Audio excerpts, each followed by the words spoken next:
Welcome back to Nerd News Today. I'm Matthew, and today we're talking Turtles. That's Teenage Mutant Ninja Turtles. Now, I am a huge fan of this franchise. I have been since I was a wee little itty bitty Matthew. I had tons of the toys, I knew the first movie by heart, and I've been keeping up to date on the comics and all the other variations of the Turtles in cartoon form since pretty much forever. The original Playmates action figures are one of my favorite lines of all time, and really they still are. I still collect them quite frequently if I see them at toy shows. The original TMNT toy line by Playmates was one of those formative action figure lines that I've been collecting ever since. So I'd consider myself pretty obsessed with Ninja Turtles. And today I want to tell you about two new books that I think if you're a giant Ninja Turtles fan, you're gonna love. So all of us from my generation know about all the different Ninja Turtle action figures and all the different variations that they had herein, but not many of us know the stories behind the creation of these figures, and that's what these two books I'm going to talk about today are highlighting.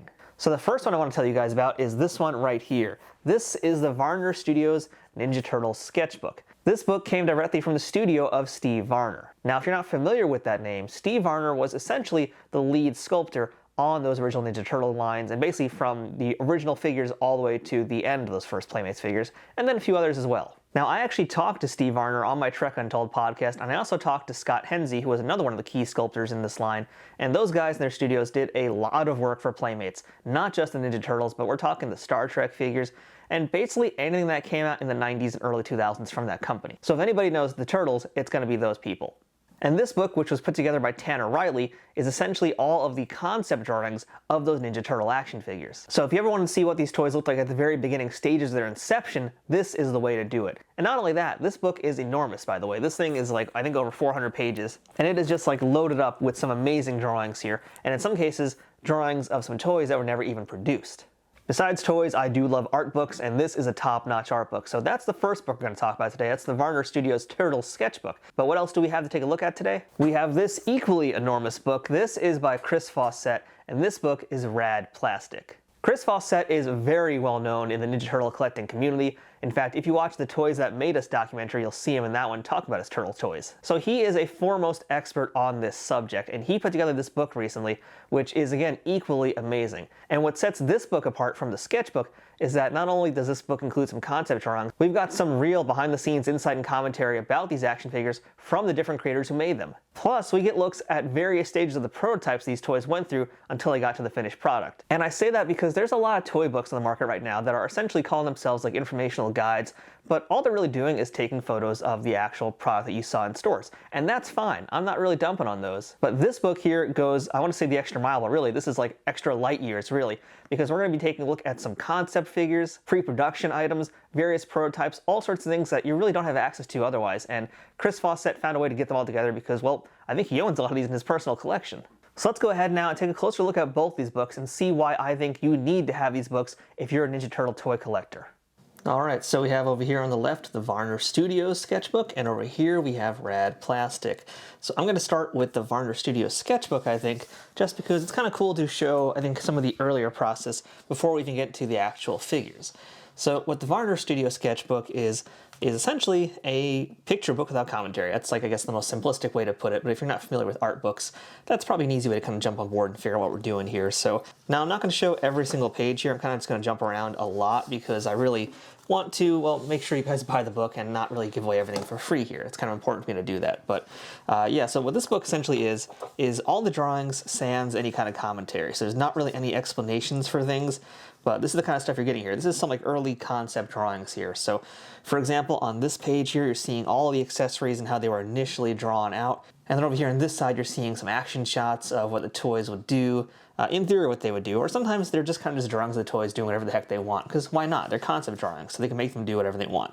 In this case, we're looking at some of the sports turtles, and this is showing like their action features. And as far as the illustrations go, they will vary in terms of roughness to finish level. So for example, here we have some of the Rockin' Turtles. You could see that this one here is totally colored. This one here is, again, a pencil sketch. So they're going to range in terms of what level of detail you're going to get out of them. Sometimes they're going to be super tight, finished, rendered artwork. Other times, they're still pre-rendered, black and whites. But other times, you're going to get some ones that are like much, much looser, in fact. So again, here's just some more of the drawings of the accessories. And so I like this book because it really is just showing you guys like a lot of the behind the scenes process you would otherwise not be privy to. And that's kind of figuring out how things go, And as they draw, things are going to be changed. They're going to make decisions as they're going along. And as they make their decisions, they're going to change how they ultimately want to make these toys in the finished product. So, again, we're talking about accessories, things like that here. Some of these things in this book were not ever made to production. So this is just kind of the only way to find them, only way to see them. Here's some fun ones over here. And it's really cool because you can see like drawings like this where the artists kind of just really let themselves go wild and do whatever they wanted. And obviously this turtle's not going to be able to do any of the stuff that he's doing in this pose, and he's definitely not going to have this kind of setting, but they just decided to have fun and keep drawing, and that's what they did.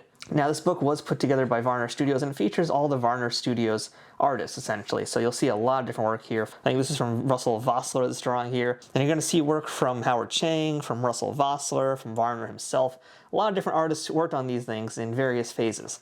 So yeah, it's just cool, I think, to really kind of see the process behind where these characters came from. And, again, like this is some real deep cut stuff here, because you're looking at, I would say, I don't know if it's every single figure ever, but it's pretty much whatever they could find in terms of any like pre-production work.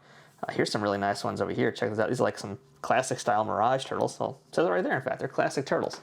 That's a cool centerfold page right there. So yeah, this book is just beautiful. I just love all the different artwork here. I mean, like stuff like this is really cool to see. This is, I don't know if they call it, this is, I believe it's called a turnaround, and what it essentially is you'll see these lines here, and this is basically a chart to keep the character on model as they rotate it around. So, you can see we have like a profile on this side, we have from behind, we have a side view of it. So it's basically they're drawing the character the same way multiple times to give the sculptors an idea of how this is supposed to look.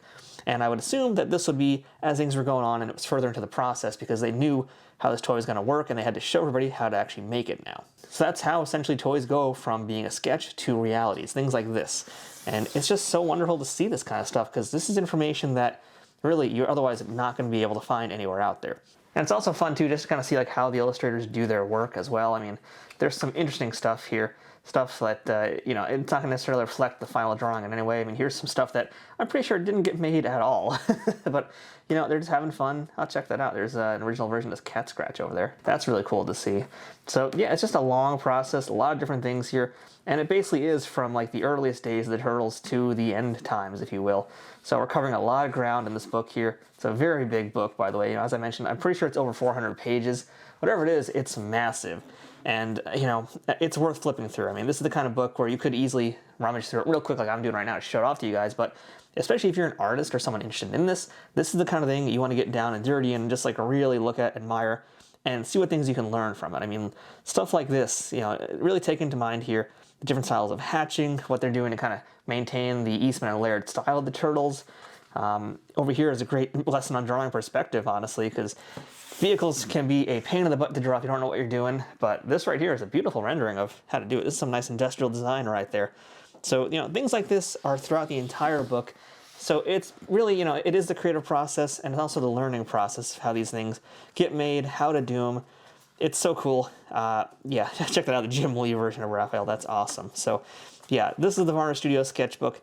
Highly recommend this one. If you're a turtle collector, you gotta have this. And I think, in my opinion, you can't have this book without Rad Plastic either. So let's talk about Rad Plastic. And this book, again, equally enormous. It barely fits on my platform over here, but yeah, it's actually somehow bigger than that sketchbook. And that sketchbook was pretty huge. So Rad Plastic here, again, also 400 pages. And I'm not gonna show you the entire book. I am gonna skip around a lot. So the big difference here is that this book is presented with commentary. This has a lot of commentary because Chris Fawcett knows his turts. He's been doing his research for a long time. This is a man who is passionate about this franchise and this community, and he has like a wealth of knowledge and so much stuff that he has access to because he's such a hardcore collector, and he's also so deep in the Turtles community. So I mean, this book here is where you're going to get the full story of how these turtle figures got made. So we're now kind of past that pre-production phase that the sketchbook had. This is everything getting done. So we have like original memos. We have, again, a bunch of original sketches with some turnarounds here. We've got a ton of different things. I mean, this part here is so cool to me. This is like the actual construction and how a figure would be broken down in illustration form. This is what we're getting in this book. Or even getting over here, like how the packaging is created. I mean, that's some wild stuff. This is stuff otherwise you're not going to be able to see. And you'll see also, there's a lot of interviews, by the way, with the original sculptors, with the art team behind this. There's some other folks in there involved in like marketing and Playmates. So yeah, you're getting so much deep information. This is like the true deep dive, and I know a lot of folks who, for example, watched The Toys That Made Us. They love that show, but they would complain how it doesn't quite go deep enough. If you want to get the real deep dive, this is the way to get it. This is all the information you wanted in the Toys That Made Us that they couldn't fit it to an hour-long show. And what's also cool is if you're someone who doesn't understand the toy business or how toys get made, because to be fair, it's not like it's public knowledge. This book is going to really tell you so many of the more details that you never knew before. We're going to talk about prototypes. There's a section on kit bashing, on tooling. You're seeing some of the original hard copies over here and how they put things together. Plus, you're going to get explanations of what words like hard copies and, here we go, first shots, for example, means, because these are all industry insider terms, and it's not like, it's anything super fancy to figure out, but this is the kind of stuff that you otherwise would never, ever see, and I'm a big fan of this, because I love history, I love toys. This is a combination of all of those things, and I gotta tell you guys, too, the book itself is just laid out beautifully. I just love how everything is put together, the way things are shown on the pages, like, great composition. So much cool things to look at here. Like, it's easy to look at this book, and it's easy to kind of pass it by as like a coffee table book, when in reality it is something much deeper than that. Now over here you guys will notice there's some dates on the top corners here, and so the way the book is actually spread out is you can see there's like different colors, right? So those colors correlate to different years, and this book literally takes you through the entire duration of the original 90s and 80s Turtles action figures. So we're getting all over the place in this book. Man, and they're all, every single figure gets some attention. And that's what also makes this very, very interesting to read, because every figure, every vehicle, it's getting something. And not only that too, you're gonna see oftentimes things like this on the page. So you'll get the original production drawing, you'll get the first wax sculpted version over here, you'll get like a hard copy. Sometimes you're gonna get like a hand painted, later shot version of the figure. There's so many different things you're gonna get in this book here that shows you so much. Like over here, this is a first shot of Muckman. A first shot is, again, well, you can read it in the book, but what a first shot basically is the first time they try to test the mold of a toy, and they use whatever plastic they have laying around. So you're going to get all these non-production colors, and sometimes they're just really interesting to look at. Over here, again, is a great example. This is telling you some history of the Fugitoid and how that sculpting process came out. Sorry, going back to Muckman, check it out. You got like the early drawing process of how they're trying to figure out how the character is going to look. So there's just so much cool stuff like this. And a lot of times too, you're going to see some things as we move along, which I'm going to try to actually skip over to protect them, because I want you guys to buy this book, but there is going to be some information in here on some unproduced items. And that stuff is really cool. You're not going to really find it anywhere else. And especially, you're not going to find it anywhere else in like this kind of format. Full color, beautiful photos, great job scanning all the artwork here and cleaning that stuff up too. Because a lot of times this stuff, doesn't age necessarily that well. But, over time it gets destroyed or it just gets messed up. But, they did a great job taking photos of everything, laying this stuff all out. Like, this is just a gorgeous looking book. I can't get over this. And yeah, this is the kind of thing where I would tell you guys, just don't read this in one shot. Like, really take your time, spread it out, soak in all this information, all this excellent work that was done. So yeah, there's so much to this book here. And yeah, no, I'm like trying not to just start reading it and drooling over it as I'm talking to you guys about it, but look at this. This is such cool stuff. Check it out. This is like the original molds over here. It looks like these are the original, I guess I'd probably say these are hard copies maybe, but check it out. Just like stuff like this is such insider behind the scenes things to know about. And yeah, no, I'm raving about this book because it's worth it. It's so good, you guys. So that's basically a quick run through of Rad Plastic. And yeah, there's like 400 pages almost of information in here. So yeah, if you want to see more of it, well, I'll tell you guys how to get it right now. So now that you guys have seen the interiors of this book, I think it's pretty safe to say that you most likely want to get them. And well, the good news is that right now, both books are still available from their respective sellers. If you want to pick up the Varner Studios Sketchbook, that's available at varnerstudios.com. And if you want to pick up a copy of Rad Plastic by Chris, you can go to radplastic.com. Now, the Varner Studios Sketchbook currently sells for $75, and the Rad Plastic book sells for $60. And that's not including shipping. And you might be really frightened off by hearing those prices right now, but I have to tell you guys, this is the cost of getting such exclusive behind-the-scenes information and access to things that really otherwise we would never have access to. And this is something I say to a lot of toy collectors out there, because depending on what you collect, your price point of what you're comfortable with will vary. And I can understand if that price does sound scary to you, but keep in mind, again, like this is an art book also, and art books are not cheap. And that's because they are printed on good paper. The books are bound really excellently as well. And again, keep in mind that information, like I said, it's going to come from nowhere else. So this is going to be the best and really probably the only way to see all these things and have it in your hands. Not only are these amazing resources, these are excellent coffee table books, great conversation starters, they're going to look wonderful on a bookshelf, and really, you're going to get a major education in a bunch of different things here. With the Varner Sketchbook, you're going to learn a lot about drawing, see a lot of the techniques that put these toys together, and with Rad Plastic, again, likewise, you're going to learn all about the production process of action figures, see how things look from the beginning and how they get to the end, and you're also going to really improve your knowledge about toys in general. Not just Ninja Turtles, but the entire industry. I think both these books are incredibly valuable resources, and you absolutely have to have them if you're a Ninja Turtle or even just a general toy collector from the 90s. So make sure to check out these books, support their official releases. I'm going to have links down below for places you can pick them up, and I highly recommend that you do. So until next time, I'm Matthew. This has been Nerd News Today. Thanks for watching, and we'll see you guys later. Cowabunga!